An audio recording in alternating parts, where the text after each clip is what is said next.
J'ai écouté l'autre jour Raymond Aron, qui avait fait une interview au lendemain ou pendant le processus de mai 68. Et je me disais, voilà encore un juif qui a un sens aigu du fonctionnement de la société. En tout cas, qui s'intéresse prodigieusement au fonctionnement des sociétés. Comme Edgar Morin, comme bien d'autres avant lui, etc. Et je crois qu'effectivement, comprendre la société, c'est comprendre ce que j'appelle la seconde création.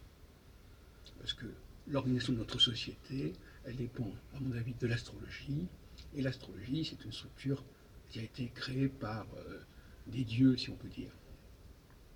Et donc, le rôle des Juifs depuis 500 ans, c'est d'explorer tous les rouages de ce qu'on appelle les sciences sociales, les sciences politiques.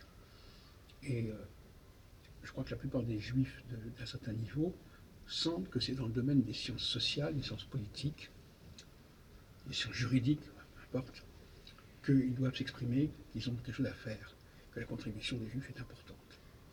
Dans le domaine des lois, mais pas des lois au sens proprement et strictement juridique, mais comprendre les lois qui s'entendent dans notre société, parce que notre société, contrairement à ce qu'on peut croire, elle fait partie de ce que j'appelle la seconde création.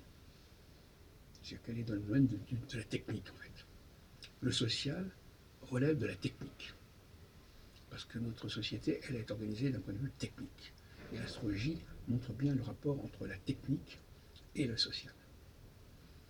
Et très tôt, à la vingtaine d'années, j'ai compris le rapport qu'il y avait entre astrologie et politique. Et c'était instinctif, si on peut dire, quelque part. Vous savez, on est attiré par certaines disciplines parce qu'on est programmé pour ça, en quelque sorte. Et donc, je pense que la, ce monde de la seconde création, ce qu'on appelle parfois les sciences molles, les sciences sociales, c'est un monde qui est en rapport, qui est la base même d'une action religieuse, en quelque sorte. Respecter les lois de Dieu, c'est comprendre sa création. Et comprendre sa création, c'est comprendre la société.